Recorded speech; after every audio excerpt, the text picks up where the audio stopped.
School के e learning programme में आज हम बातचीत करने वाले हैं पद और शब्द। एक टॉपिक है शब्द और पद। इसके विषय में आज चर्चा करेंगे और जानेंगे कि शब्द और पद क्या है। ये टॉपिक आप पहले पढ़ चुके हैं, मैं केवल आज आपको इसका रिवीजन कराने वाला हूं। तो आइए जान लेते हैं शब्द और पद के विषय में। देखिए, सबसे पहली बात, पद किसे कहते हैं आप जानते ही होंगे। जब कोई शब्द वाक्य में प्रयुक्त कर लिया जाए तो उसको हम पद कहते हैं। जब तक शब्द कोश में है, स्वतंत्र है, तब तक वो शब्द है, लेकिन जैसे ही उसको वाक्य में प्रयोग किया जाएगा वो पद बन जाएगा। ठीक है, जैसे एग्जाम्पल के लिए लड़की, ये एक स्त्रीलिंग का शब्द है, सभी जानते हैं लड़की एक स्त्रीलिंग का शब्द है। जब तक ये स्वतंत्र है तभी तक ये शब्द है, लेकिन जैसे ही हम इसको वाक्य में प्रयोग करेंगे इसमें अंतर आ जाएगा, परिवर्तन आ जाएगा। देखिए, लड़की खाना खा रही है, अब ये मैंने वाक्य में प्रयोग कर दिया। लड़कियां खाना खा रही हैं, वाक्य में प्रयोग कर दिया। लड़कियों को खाना खाना चाहिए और लड़कियों खाना खाओ। अब इन चारों ही वाक्यों में हम ये देख रहे हैं कि यहाँ पर सभी में विभक्तियां प्रयोग हो रही हैं, कुछ ना कुछ प्रत्यय लगा के इसको अलग तरीके से प्रयोग किया गया है। देखिए, यहाँ पर इसको बहुवचन कर दिया गया है, लड़की को यहाँ पर बहुवचन कर दिया गया है, यहाँ बहुवचन कर दिया गया है। ठीक है, तो यानी कि शब्द के रूप में अंतर आ गया है। बहुवचन अर्थात ये कह सकते हैं कि एक प्रकार से विभक्ति इसमें लगाई गई। विभक्ति अलग से दिखाई नहीं देगी, लेकिन हम ये कह सकते हैं कि इसको कर्ता के रूप में प्रयोग किया गया है। यहाँ पर भी, यहाँ पर भी, यहाँ पर भी और यहाँ पर भी। ठीक है, इसको कर्ता के रूप में प्रयोग किया गया है शब्द को, तो इसलिए ये एक पद बन चुका है। ठीक है, कौन सा पद है?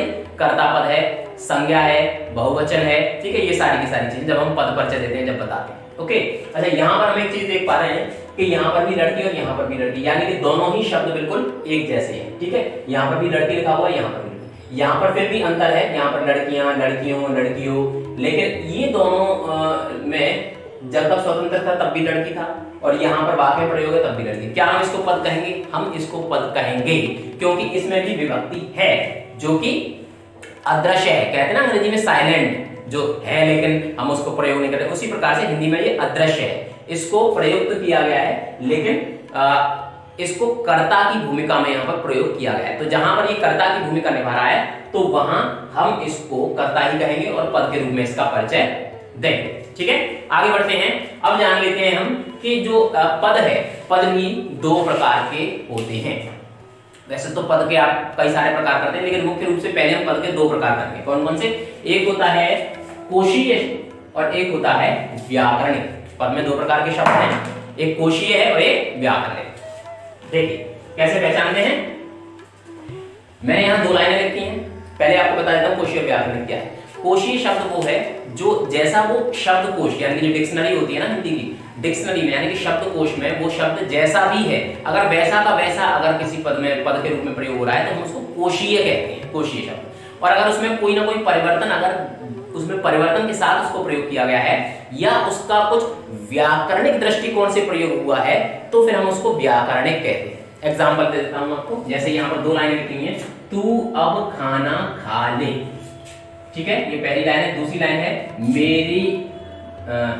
मेरी ओर से यह भेंट ले। अब देखिए, यहां पर भी ले, यहां पर भी ले। ठीक है, दोनों ही पद जो है ले और ले हैं, लेकिन इनमें अंतर है। अंतर क्या है?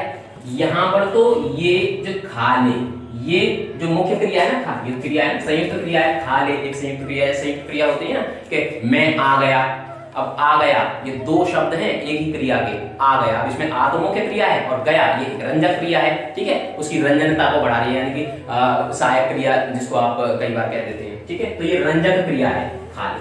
तो यहाँ पर ये इस क्रिया की रंजकता को बढ़ाने के लिए प्रयोग किया गया है। ठीक है, जबकि इस शब्द में हम देख रहे हैं कि यहाँ पर क्रिया के लिए तो प्रयोग है, मेरी ओर से भेंट ले, यानी कि देने के लिए। ठीक है, तो ये जो शब्द है ले, अगर हम इसको कोश में देखेंगे, शब्दकोश में देखेंगे, डिक्शनरी में देखेंगे, तो इसका स्पष्ट जो अर्थ होगा वो लेने के लिए ही होगा। ठीक है, जबकि इसका जो अर्थ है इसका भी लेने के लिए, लेकिन यहाँ पर ये भूमिका में अलग है। यहाँ जो शब्द है ना ले, ये अलग भूमिका में है, ये सहायक, ये इस क्रिया की जो है रंजकता को बढ़ाने के लिए प्रयोग किया गया है। तो जहां पर ये रंजकता को बढ़ाने के लिए, यानी कि अपने मुख्य कार्य से अगर कोई और कार्य कर रहा है, मुख्य कार्य तो है इसका लेना, तो तो अगर उससे अलग कोई कार्य कर रहा है शब्द तो हम इसको कहते हैं व्याकरणिक, क्योंकि इसका व्याकरण के दृष्टिकोण से अलग प्रयोग हो रहा है। और यहां पर अगर ये उसी कार्य से प्रयोग हो रहा है जिस कार्य से इसका जन्म हुआ है लेने के लिए, ठीक है, तो इसको कहेंगे हम कोशीय शब्द। ठीक है, अन्य एग्जांपल हो सकते हैं आप बुक में देखेंगे तो आपको बहुत सारे इसके एग्जांपल मिल जाएंगे। आगे बढ़ते हैं।